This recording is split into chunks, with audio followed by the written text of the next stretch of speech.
Hey guys, welcome back to my channel, or welcome if you are new. My name is Ella, and in this video I am going to be talking about how I revised for my GCSE maths exams and ended up getting a 9.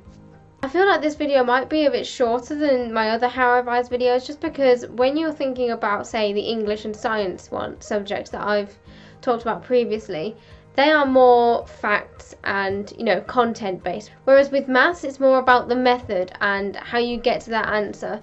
Whereas, you're not writing an essay in maths paper, are you? So, yeah, when I was revising maths, I kind of stuck to the same sort of revision techniques, but I'll go through them in this video to see if I can help you out. Also, stay tuned, because at the end, I'm going to be giving a little piece of, or like a little top tip that might help you in your exams. So it's not like a revision related specifically, but it still might help you tackle those really hard questions. But don't skip, don't be mean. So I had 4 major ways of revising maths, and the first one was flashcards. Now, I've mentioned this in my other videos, but for maths it was slightly different, because I would make them not as like a question on one side and an answer on the other, because unlike, say, science, you don't know facts. So you can't just say, what is the powerhouse of the cell, and on the back being mitochondria, even though we never had to learn that. For maths, it was, I used one side of the flashcard, and I would write down a particular thing that I found difficult. So it might be an equation, it might be a conversion, say from like pounds to kilograms or something like that, or it might just be a simplified version of of a method, so how to work out the area of a non-right angle triangle. And once I'd got all of these flashcards with only one side written on, or even post-it notes, they work just as well, I would stick them around my room. And when it came to exams, I stuck them around the house, not just around my room. So if you know that you spend a lot of time in the mirror, so I had on one side of my mirror I had like loads of flashcards down the side, so as I was straightening my hair, as long as I knew that I wasn't going near my ear, I could read some flashcards and just go over these processes. And that really helped, because when you got into an exam and they suddenly asked for, like, you needed the equation in an exam, then you just think, okay, that was on my mirror, what did it say? And you might be able to remember it better. So that's kind of fitting in your revision around your everyday things. So it doesn't feel like you're revising, but it's just on your wall or wardrobe door or mirror or wherever you want to put it. And it's there just being read a couple of times a day.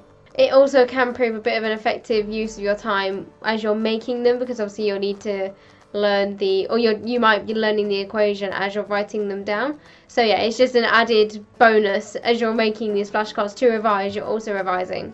Another way you can learn methods or processes on how to get to a certain answer is by using acronyms or funny ways to remember certain things. So for me, expanding brackets to make sure that I didn't forget certain terms as I was, expanding them.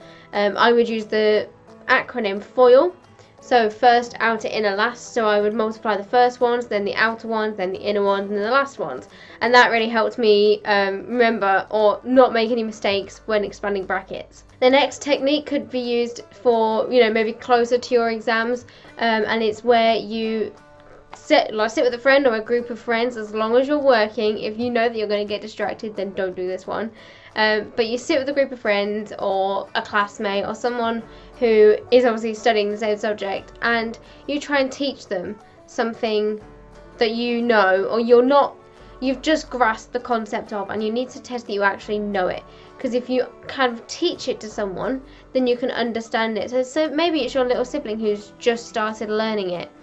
So I know for me, my little brother had just started learning Pythagoras, so I taught him it and realised that I actually understood that, because I was able to go step by step and explain why you do certain things. Now, if you can't explain it, then that might mean that you don't know enough, or you don't understand the topic enough, and you've just tried to memorise it. And they're two very different things, and you need to try and understand, not memorise.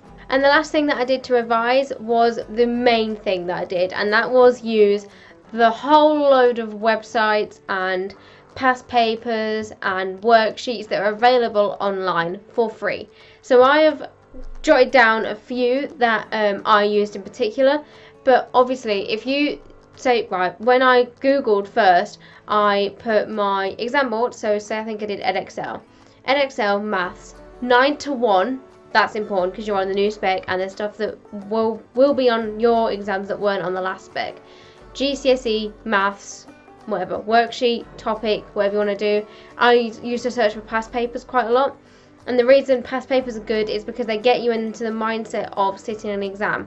So you can do them under timed conditions, and by doing them in timed conditions, you can get yourself in the mind like, okay, I need to speed up how I answer the questions, or okay, I've got plenty of time, I just need to, you know, look at how I can pick up marks from showing my method more, or maybe it just helps you time your answers more. Maybe you might spend 20 minutes on a 6-mark question, but if you're in exam conditions, you know you can only spend about 6 minutes on it. So having that time restraint can mean that you can really see what things you need to struggle on, because if you're going to need to spend 20 minutes on a question, maybe you need to do some more practice on it. I can't speak today. First one is probably my favourite one. It's On Maths, and this is kind of like my last minute go-to website. So say the night before my exams, I didn't want to do like a load of revision, because then A, you'll stress yourself out, and B, if you focus on one topic, then I felt like I was abandoning a load of others, and I just,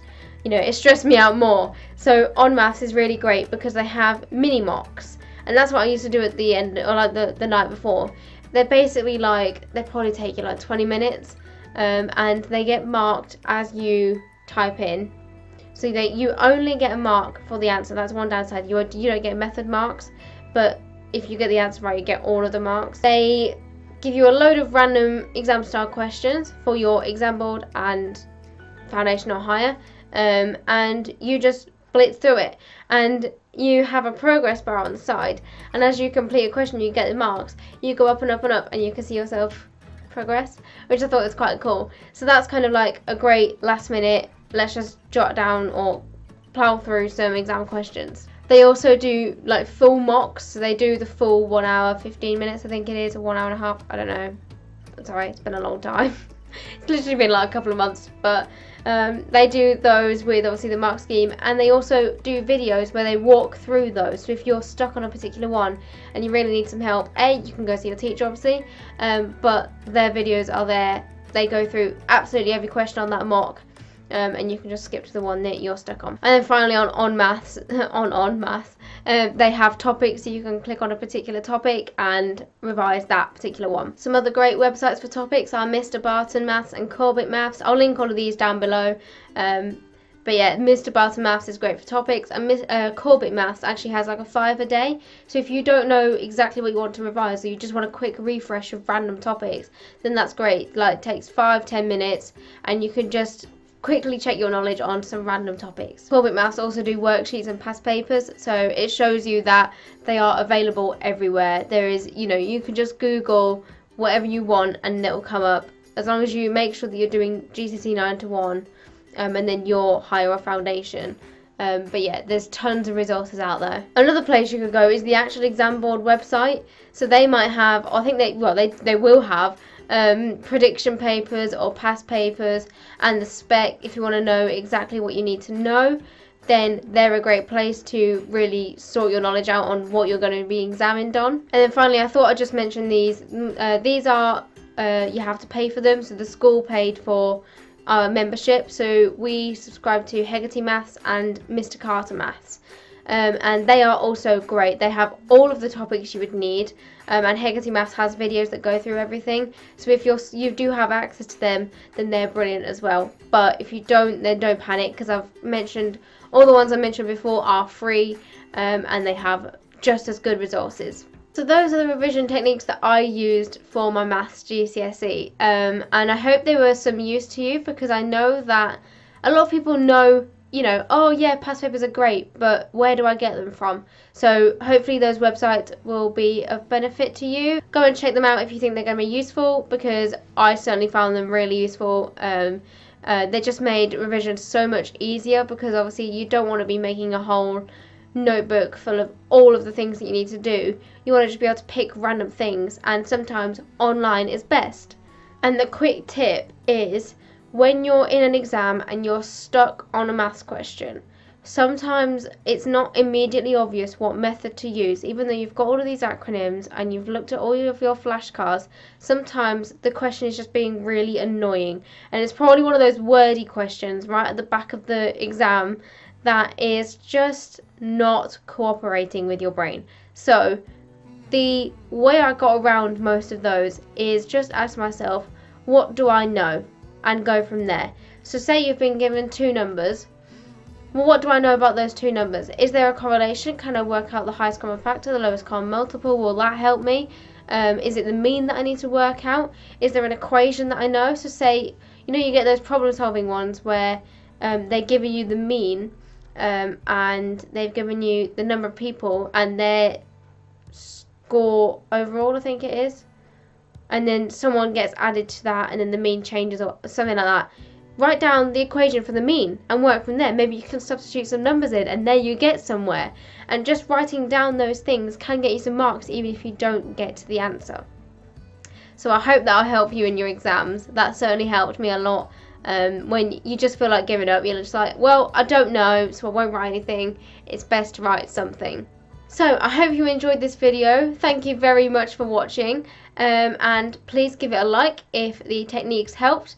Comment down below what you found particularly useful, what you might use in your revision techniques, or if you do something different, and I'll certainly pick up on it because I'm still doing A-level maths and further maths, so that could probably help me out. And please subscribe if you haven't already. And I will see you when it's going up, Wednesday. So I'll see you on Saturday. Bye!